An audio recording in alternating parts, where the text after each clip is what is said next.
ప్రపంచాన్ని మా నాన్న నాకు పరిచయం చేశాడు. ఇంత అందమైన ప్రపంచం నాది. నా ప్రపంచమే నన్ను నిర్దాక్షిణ్యంగా సమాజంలో దోషిగా నిలబెట్టింది.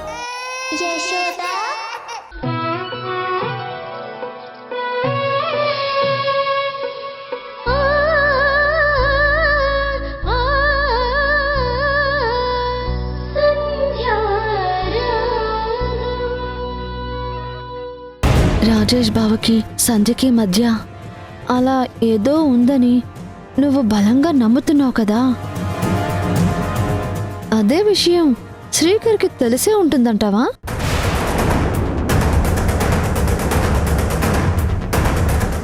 అది తెలిసే భర్త ఇలా రాయబారం చేస్తూ పరాయి మగాడి దగ్గరికి తన భార్యని పంపిస్తున్నాడంటావా?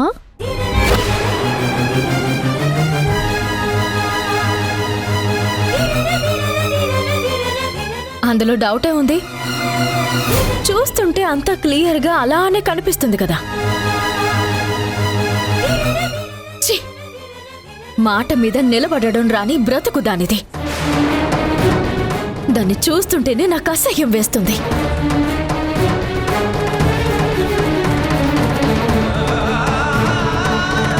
అమ్మా వింధ్య,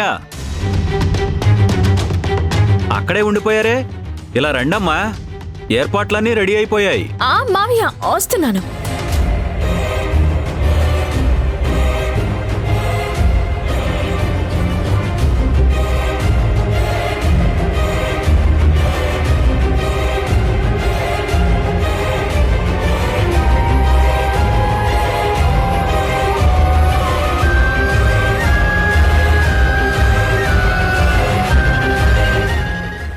సంధ్య,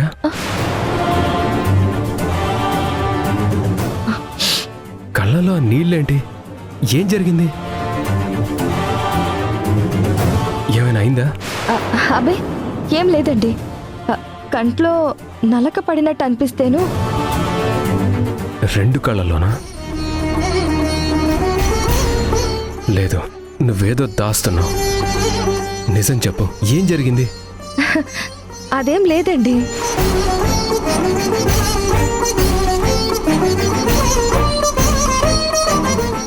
ఏంటి సంధ్య, మీ ఆయన అడుగుతున్నాడు కదా, ఏదైనా ప్రాబ్లం ఉంటే చెప్పు, లేదా నాతో అయినా చెప్పొచ్చు కదా.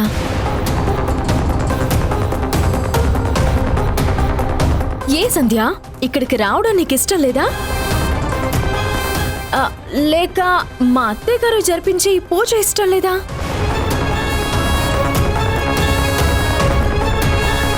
పోనీ నీకు అలాంటి ఇబ్బంది ఏమన్నా ఉంటే నాతో చెప్పు, ప్రాబ్లం ఏం లేదు, నేను పంపించేస్తాను.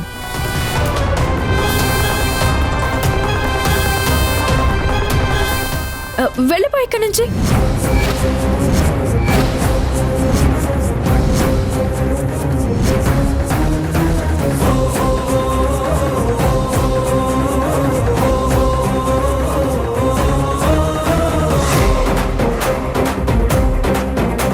ఏం మాట్లాడుతున్నా వింధ్య? సంధ్య వెళ్ళిపోవడం ఏంటి? తనకు ఆ ఉద్దేశం లేకపోయినా నువ్వే చెప్పేలా ఉన్నావేంటి?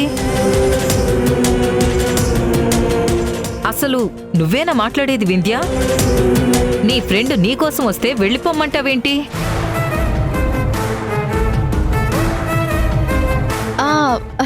అయ్యో అయ్యో అదేం లేదత్తా, జస్ట్ జోక్ అంతే.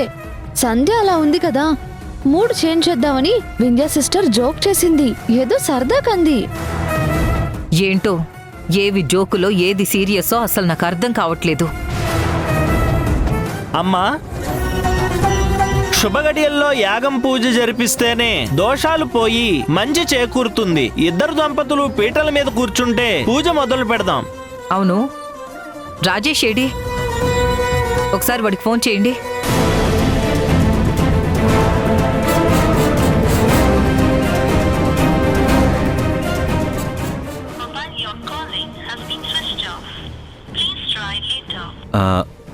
వాణి, వాడి ఫోను స్విచ్ ఆఫ్ వస్తుంది.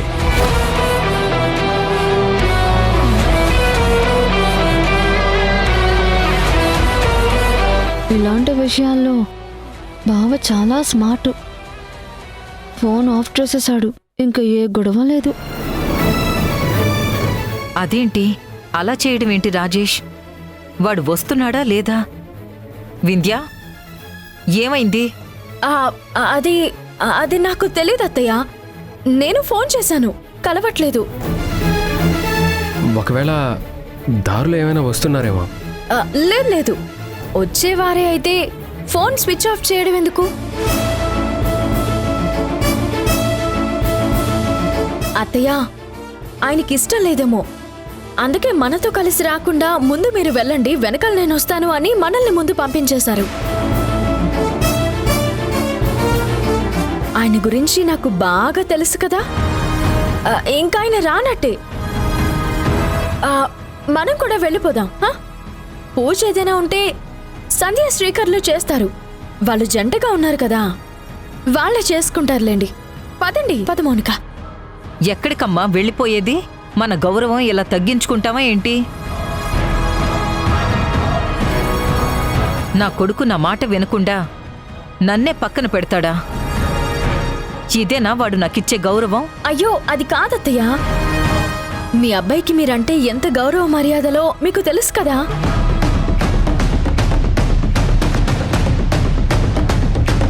ఆయనకి పూజలు అవి పెద్దగా నచ్చావు కదా. లేదంటే ఏదైనా అర్జెంట్ పనుండి వెళ్ళుంటారేమో. హా, అవునవును, అదే ఉంటుందత్త. ఇంకా బావ లేకుండా పూజ జరగదు కదా. ఏ ఎందుకు జరగదు? అదే ఆయన రాలేదు కదా అత్తయ్య. వాడు ఎందుకు రాడో నేను చూస్తాను. ఏమండి, కార్ కీస్ ఇవ్వండి. అత్తయ్య, ఎక్కడికి వెళ్తున్నారు? వాడున్న చోటికి వెళుతున్నాను. అత్తయ్య,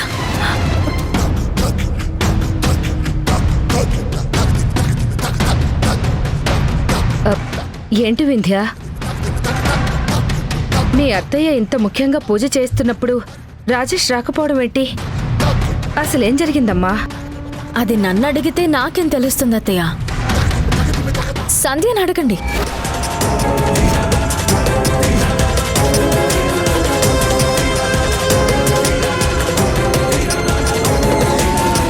అదేంటమ్మా, రాజేష్ గురించి అడిగితే సంధ్యని అడగమంటున్నావు? తనకెలా తెలుస్తుంది? అయ్యో, నా ఫోన్ కలవక సంధ్యకేమైనా ఫోన్ చేసి చెప్పారేమోనని అడగమంటున్నాను. ఏం సంధ్య, నీకేమైనా చెప్పారా ఆయన? మీరేం కంగారు పడకండి. వాణి వెళ్ళింది కదా, రాజేష్ని తప్పకుండా తీసుకొస్తుంది. పదండమ్మా, మనం పూజ ఏర్పాట్లు చూద్దాం. రండమ్మా.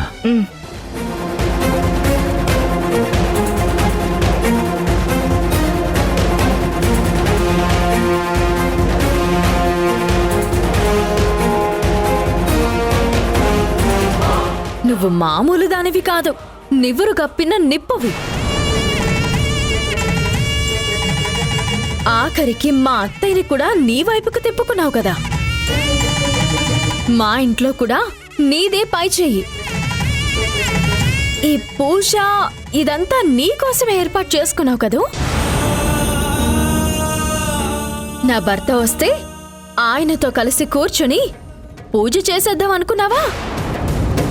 అది ఎప్పటికీ జరగదు. అసలు నువ్వనే దానివే రాకుండా ఉంటే ఇదంతా జరిగేదే కాదు కదే. నీకు ఎన్నిసార్లు చెప్తే అర్థమవుతుందో, అసలు ఎలా చెప్తే అర్థమవుతుందో నాకు తెలియట్లేదు. అసలు నువ్వు కనిపించగానే నన్ను ఎన్ని మాటలు అంటావు అని నేను ముందుగానే ప్రిపేర్ అయిపోయి ఉన్నాను. కానీ నువ్వు ఎన్నన్నా సరే నాకు నీ మీద జాలేస్తుంది. నీ చుట్టూ ఉన్న ఈ ఊబిలో నుంచి నువ్వు బయటికి రాలేకపోతున్నావు. ఎవరైనా హోమం బాగా జరగాలి అని కోరుకుంటారు, కానీ నేను ఆగిపోతే బావుండు అని కోరుకుంటున్నాను. భగవంతుడా, ఈ కార్యక్రమం నిలిచిపోయేలా చూడు స్వామి. ఈ నరకం నేను భరించలేకపోతున్నాను. చూసావా మౌనిక, నరకమంట. అంత డ్రామా, పెద్ద డ్రామా ఆడుతుంది. అది వేసిన ప్లాన్ ఫెయిల్ అవుతుందని బాగా డిసప్పాయింట్ అయినట్టుంది. అవును పాపం, అది కాదు, నువ్వు డిసప్పాయింట్ అయ్యావు.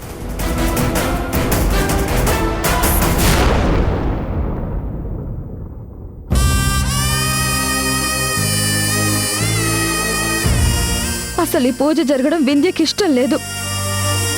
మీరు ఎట్టి పరిస్థితుల్లోనే ఇక్కడికి రావద్దు. మీరు చేసిన చీకటి వ్యవహారాలన్నీ బయటికి రాకూడదు అంటే మీరు ఇంట్లోంచి బయటికి రాకూడదు. వెళ్తే వింధ్యతో ప్రాబ్లం అవుతుంది. వెళ్ళకపోతే అమ్మకి ఏం సమాధానం చెప్పాలో నాకైతే అర్థం కావడం లేదు. అమ్మ ప్రెస్టేజ్ ఇష్యూగా తీసుకొని పూజ చేయిస్తుంది. అనవసరంగా అమ్మని బాధ పెట్టాల్సి వస్తుంది.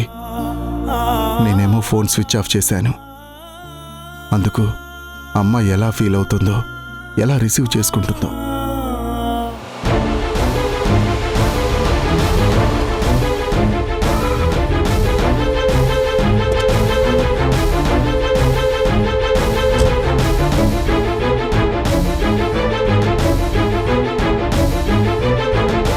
రాజేష్, అమ్మా, నువ్వేంటమ్మా ఇక్కడ? అసలు నువ్వేం చేస్తున్నావురా? ఫోన్ ఎందుకు స్విచ్ ఆఫ్ చేసావు? అమ్మా, అది ఛార్జింగ్ పెట్టి. ఏంట్రా, ఇంట్లో ఉండి కూడా ఛార్జింగ్ అయిపోయిందని చెప్తున్నావేంటి? ఇదిగో వస్తున్నాను, అదిగో వస్తున్నానని మీరు పదండి అని చెప్పి మమ్మల్ని పంపించి నువ్వు రాలేదేంటి?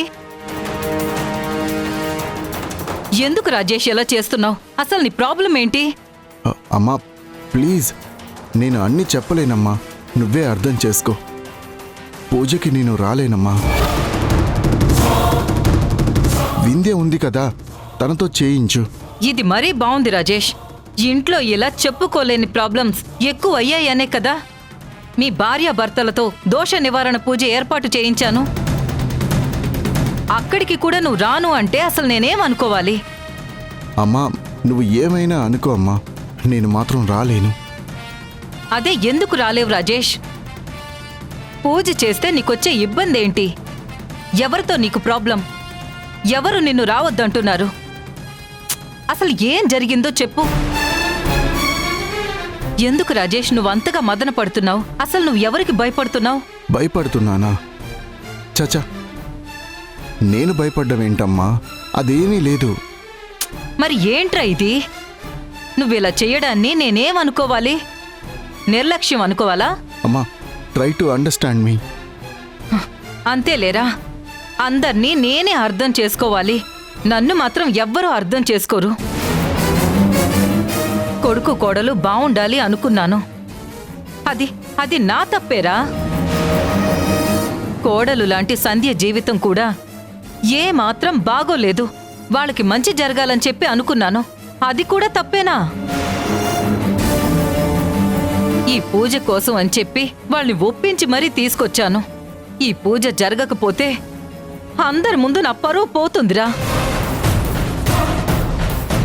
కొడుకు కోడల చేత పూజ జరిపించకపోతే అసలు నాకు విలువే ఉంటదిరా. ఈ ఇంట్లో ఏదో జరుగుతుంది. అత్త కోడళ్లకు, భార్య భర్తలకు, ఇంట్లో వాళ్ళందరి మధ్య సఖ్యత లేదు, గొడవలు జరుగుతున్నాయని చెప్పి అందరూ అనుకుంటారు. పర్వాలేదులేరా, అనుకుంటే అనుకోని. ఒక్కగానొక్క కొడుకు కదా అని అడిగాను. నీ మీద ప్రేమ పెట్టుకుని నీ భార్యను కూతుర్లా చూసుకున్నందుకు నాకు తగిన శాస్తే చేస్తున్నారా. ఏం పర్వాలేదు, నాకు ఇలానే జరగాల్సిందే. అమ్మా, ఏంటమ్మా నువ్వు కూడా ఇలాగా? మరి నిన్ను నేను ఏమని అడిగానురా? ఆస్తులు అంతస్తులు అడిగానా? మీకు తెలియకుండా ఒక పూజ ఏర్పాటు చేశాను. దానికి రావడం కోసం అసలు ఇంత ఆర్గ్యుమెంట్స్, ఇంత డిస్కషన్స్ అవసరమా? అక్కడ గుడిలో కూడా మొత్తం వదిలేసి వచ్చాను నీకోసం. ఎందుకురా నన్నిలా బాధ పెడతావు? అమ్మా ప్లీజ్ అమ్మా, నువ్వు అలా ఫీల్ అవ్వకమ్మా. అసలు నేను చేసిన తప్పేంటి రాజేష్? అసలు మీ భార్యాభర్తలిద్దరూ సఖ్యతగా ఉంటున్నారా? నిజం చెప్పు.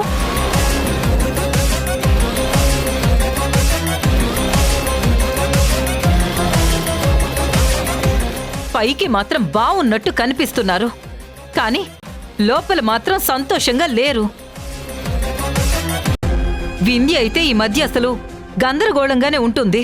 అదేం లేదమ్మా, నేను బాగానే ఉన్నాను. రే రాజేష్, నాకంతా తెలుసురా. మేమేమి ప్రత్యేకంగా సైకాలజీ చదవాల్సిన అవసరమే లేదు. ఒక మనిషిని చూస్తే సంతోషంగా ఉన్నాడో, బాధపడుతున్నాడో, లేక కంగారు పడుతున్నాడో ఆ మాత్రం తెలుసుకోలేనా? నేను నీకు అమ్మన్రా, ఎన్ని చూసుంటాను. ఏదో తెలియని డిస్టర్బెన్స్ మీ మధ్య ఉంది. ప్రతిసారి అది ఏంటి అని నేను అడగడం, ఎప్పట్లాగే అలా ఏమీ లేదమ్మా అని అది సిల్లీ రీజనే అని నువ్వు చెప్పడం. బావుందిరా, చాలా బావుంది. రాజేష్, ఏదో అయిపోతుందని కాదురా నా భయం. ఒక తెలియని ఏదో నెగటివ్ వైబ్రేషన్ ఉంది. అది పోగొట్టడం కోసమే ఒక చిన్న ప్రయత్నం చేస్తుంటే నన్ను ఇంతలా బాధ పెడతారా? చేరా, అమ్మగా నాకు ఈ మాత్రం హక్కు కూడా లేదా? అమ్మా, ఈ ప్రాణం, ఈ జీవితం నువ్విచ్చినవే అమ్మా. నీకోసం నా ప్రాణాలైనా ఇచ్చేస్తానమ్మా. కానీ అర్థమైందిరా. నేనింతలా బాధపడిన తర్వాత కూడా నీ మాట నీదే కాని నా మాటకు ఏ మాత్రం విలువ ఇవ్వట్లేదు నువ్వు. చూడు, నీ ప్రాబ్లం ఏంటో, నువ్వు పూజకొస్తే ఏం జరుగుతుందో నాకు తెలీదు. కానీ నువ్వు రాకపోతే నేను చచ్చినంత ఒట్టే.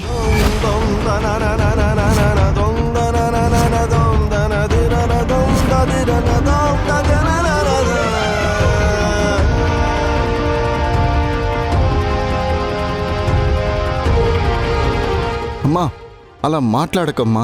నువ్వింకేం మాట్లాడొద్దు రాజేష్. అది కాదమ్మా. చూడు, నా కొడుకుతో పూజ ఎలా జరిపించాలో నాకు బాగా తెలుసు. అసలు ఇది అయిన తర్వాత నేను అసలు మీ జోలికే రాను. అమ్మా ప్లీజ్ అమ్మా. చూడు రాజేష్, ఏం ఉన్నా సరే పూజ అయిన తర్వాతే మాట్లాడుకుందాం. ముందు నువ్వు పద రా.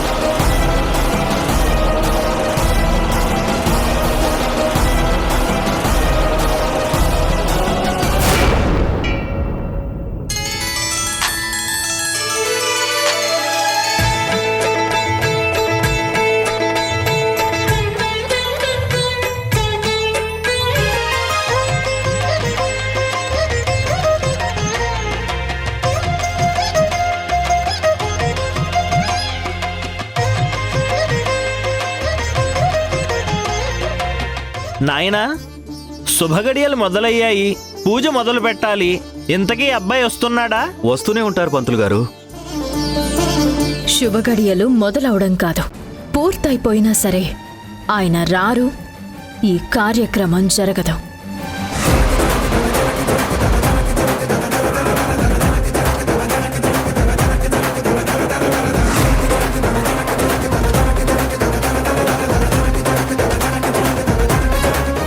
మీరు ఏం చెప్పుకుంటారో, ఎలా చెప్పుకుంటారో నాకు తెలీదు. మీరు రాకూడదు, ఆ పూజ జరగకూడదు. పద.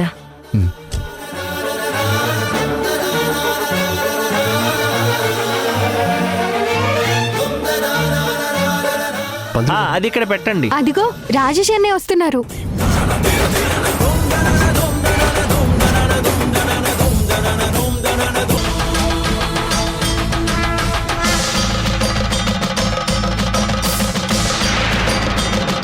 సిస్టర్, నువ్వేదైతే చూడకూడదు, ఏదైతే జరగకూడదు అనుకుంటున్నావో అదే జరుగుతుంది.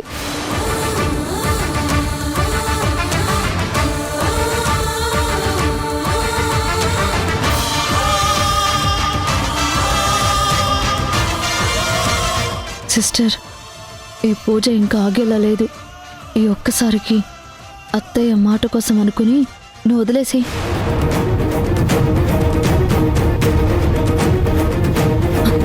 చూస్తున్నావు కదా, బాగా చూస్తున్నావు కదా.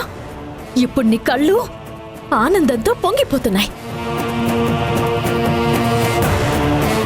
నా భర్త వచ్చేసాడు కదా, నీ ప్లాన్ సక్సెస్ అయింది. నేనే ఫెయిల్ అయ్యాను. మిమ్మల్ని నమ్మి నేను ఓడిపోయాను. అది కాదే వింధ్య, నేను రాజేష్ గారు రారు అనే కదా అనుకున్నాను. మళ్ళీ మొదలు పెట్టుకో, ఆపు. నా మాట మీద నువ్వు నిలబడలేదు కదా. ఫోన్ చేసి మరీ ఇక్కడికి రావద్దని చెప్పాను. కానీ నువ్వేం చేశావు? వచ్చావు.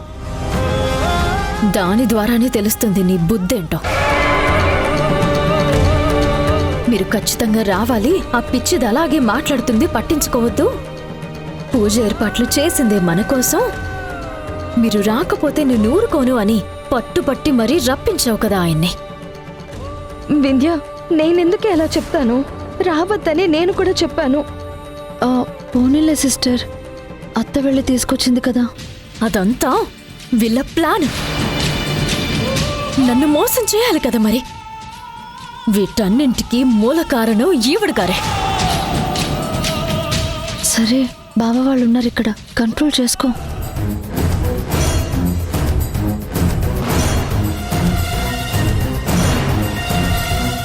రాజేష్, నువ్వు మీ అమ్మ మాట కాదనువని నాకు తెలుసురా. అన్నిటికీ ముందే రెడీ అయి ఉండాలి కదా బాబు. నువ్వే ఆలస్యంగా వస్తే ఎలా? అది కొంచెం వేరే పనుండి కాస్త ఆలస్యమైందండి. నాయనా, త్వరగా వెళ్ళి యాగం వస్త్రాలు ధరించరా. అవి ఇవ్వు బాబు.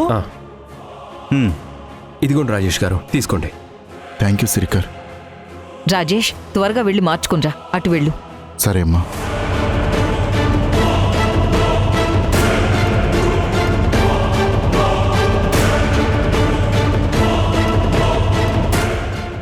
ఏంటమ్మా, మీ స్నేహితులిద్దరూ మాట్లాడుకోవటం ఇంకా అవలేదా?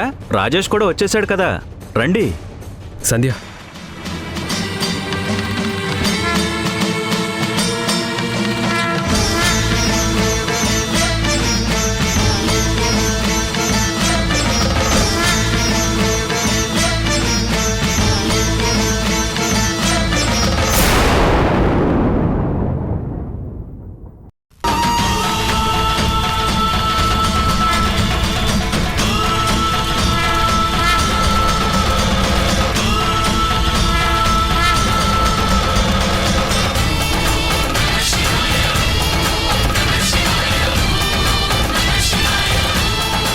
నువ్వు మారితే బాగుపడతావు. లేదు, నేను మారను అంటూ మొండిగా ఉండిపోతే మన స్నేహం, నీ తాళిబంధం అన్నీ పేక మేడల్లా కూలిపోతాయి.